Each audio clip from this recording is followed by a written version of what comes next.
നമസ്കാരം. News globe ടിവിയിലേക്ക് എല്ലാ പ്രേക്ഷകർക്കും സ്വാഗതം.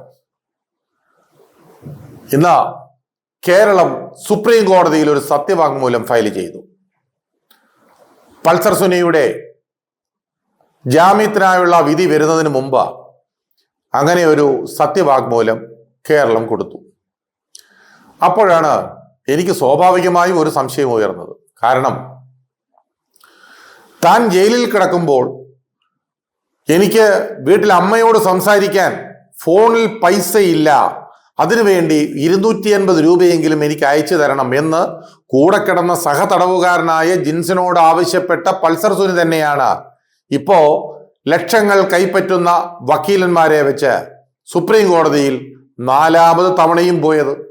ഈ 4ാമത് തവണയും പോയപ്പോൾ ഏകദേശം കോടിയോളം രൂപയാണ് വക്കീലന്മാർക്ക് ഫീസായി കൊടുത്തതെന്ന് അറിയുന്നു.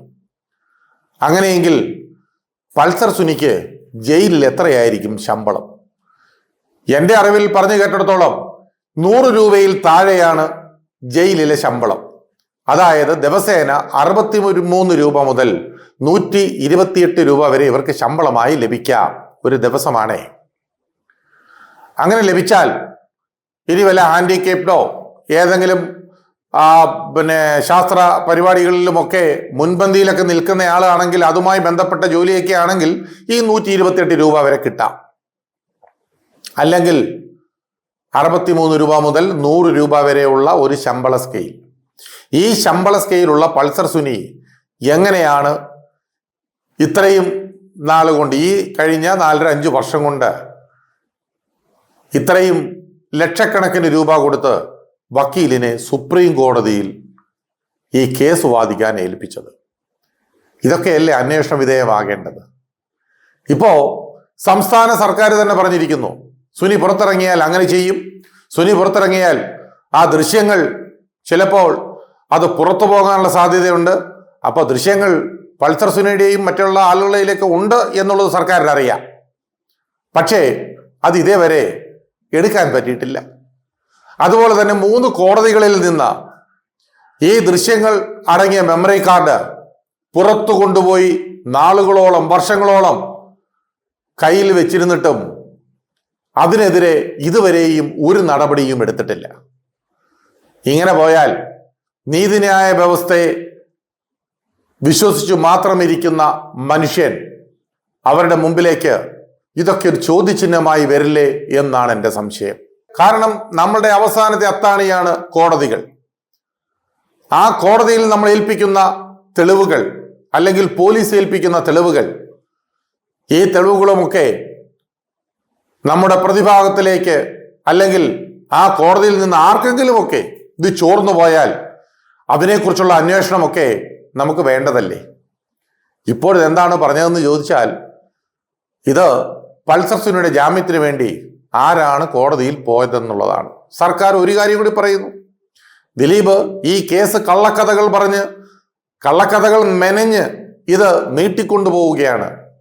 എത്രയോ കാലങ്ങളായി, 81 ദിവസത്തോളമാണ് ബൈജു പൗലോസിനെ വിസ്തരിച്ചത്. അതുപോലെ ബാലേന്ദ്രകുമാറിനെ ഏതാണ്ട് 46 ദിവസത്തോളം വിസ്തരിച്ചു. ഇങ്ങനെ വിസ്താരം നീണ്ടു പോയത് മറ്റാരുടെയും കുഴപ്പമല്ല, ദിലീപിന്റെ വക്കീലിന്റെ കുഴപ്പങ്ങൾ തന്നെയാണ്. കുഴപ്പമാണെന്ന് പറയുന്നില്ല, ദിലീപിന്റെ വക്കീലിന്റെ ആ മിടുക്കായിരിക്കാം ഇത്രയും ദിവസങ്ങൾ ഈ വാദം നീട്ടിക്കൊണ്ടുപോയത്. അങ്ങനെ നീട്ടിക്കൊണ്ടു പോവുകയും സോഷ്യൽ മീഡിയയിൽ ഇതിലെ ആളുകളെയൊക്കെ വെള്ളതേച്ച് കാണിക്കാനുള്ള ശ്രമങ്ങൾ നടക്കുകയും ഞാൻ നല്ലവനാന്നേ എന്ന് അടിക്കടി വിളിച്ചു പറയുകയും ഒക്കെ ചെയ്യുമ്പോൾ എല്ലാവരും ഒരു കാര്യം ഓർത്താൽ കൊള്ളാം. ഏത് ഫാൻസ് ആണെങ്കിലും ശരി, ഏത് ഊള ഫാൻസ് ആണെങ്കിലും ശരി, ഈ കാര്യങ്ങളൊന്ന് ഓർക്കണം. നടിയെ ആക്രമിച്ച കേസിൽ അടിസ്ഥാനരഹിതമായ ബദൽ കഥകൾ മെനിയാൻ ദിലീപ് ശ്രമിക്കുന്നുവെന്ന് കേരളം സുപ്രീം കോടതിയിൽ. വിചാരണ കോടതിയിൽ പ്രോസിക്യൂഷൻ സമർപ്പിച്ച തെളിവുകൾ അട്ടിമറിക്കാൻ ലക്ഷ്യമിട്ടാണ് ഈ നടപടിയെന്നും സുപ്രീം കോടതിയിൽ ഫയൽ ചെയ്ത സത്യവാങ്മൂലത്തിൽ കേരളം ആരോപിച്ചു. കേസിലെ 1ാം പ്രതിയായ പൾസർ സുനിക്ക് ജാമ്യം അനുവദിക്കരുത് എന്നാവശ്യപ്പെട്ട് ഫയൽ ചെയ്ത സത്യവാങ്മൂലത്തിലാണ് സംസ്ഥാന സർക്കാർ ദിലീപിനെതിരെ ആരോപണം ഉന്നയിച്ചിരിക്കുന്നത്. കേസിലെ വിചാരണ നീട്ടിക്കൊണ്ടുപോകാൻ ദിലീപ് ശ്രമിക്കുന്നുവെന്നും സംസ്ഥാന സർക്കാർ സുപ്രീം കോടതിയിൽ ഫയൽ ചെയ്ത സത്യവാങ്മൂലത്തിൽ ചൂണ്ടിക്കാട്ടിയിട്ടുണ്ട്. കേസിലെ അന്വേഷണ ഉദ്യോഗസ്ഥനായ ബൈജു പോലീസിനെ 7 മാസങ്ങളിലായി 87 ദിവസം ദിലീപിന്റെ അഭിഭാഷകൻ വിസ്തരിച്ചു എന്നാണ് കേരളം ചൂണ്ടിക്കാട്ടുന്നത്. സംവിധായകൻ ബാലേന്ദ്രകുമാറിനെ 35 ദിവസവും സൈബർ ഫോറൻസിക് വിദഗ്ധനായ ഡോക്ടർ സുനിൽ SP-യെ 21 ദിവസവും സൈബർ ഫോറൻസിക് വിദഗ്ധ ദീപ AS-നെ 13 ദിവസവും ദിലീപിന്റെ അഭിഭാഷകർ വിസ്തരിച്ചു. കേസിലെ അതിജീവിതയെ 7 ദിവസമാണ് ദിലീപിന്റെ അഭിഭാഷകർ വിസ്തരിച്ചതെന്നും കേരളം സുപ്രീം കോടതിയെ അറിയിച്ചു. കുറ്റകൃത്യത്തിൽ നേരിട്ട് പങ്കെടുത്ത കേസിലെ ആദ്യ 6 പ്രതികളെയും അതിജീവിത തിരിച്ചറിഞ്ഞു എന്നും സത്യവാങ്മൂലത്തിൽ വിശദീകരിച്ചിട്ടുണ്ട്. വിചാരണ സമയത്ത് മിക്ക പ്രതികളും സ്ഥിരമായി ഹാജരാകാറില്ല. ഇവരുടെ അവധി അപേക്ഷ കോടതിയിൽ ഫയൽ ചെയ്യുന്നത് ദിലീപിന്റെ അഭിഭാഷകരാണെന്നും സംസ്ഥാനം സുപ്രീം കോടതിയെ അറിയിച്ചു. അന്തിമവാദം കേൾക്കൽ 1 മാസം നീണ്ടു നിൽക്കും എന്നും സംസ്ഥാന സർക്കാർ വ്യക്തമാക്കി.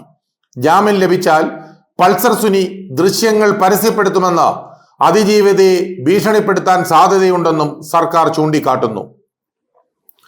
കേസിലെ 1-ാം പ്രതിയായ പൾസർ സുനിക്ക് ജാമ്യം അനുവദിച്ചാൽ വിചാരണ നടപടിക്രമങ്ങൾ അട്ടിമറിക്കുന്നതിനുള്ള ശ്രമം ഉണ്ടായേക്കുമെന്നും സത്യവാങ്മൂലത്തിൽ ചൂണ്ടിക്കാട്ടിയിരിക്കുന്നു.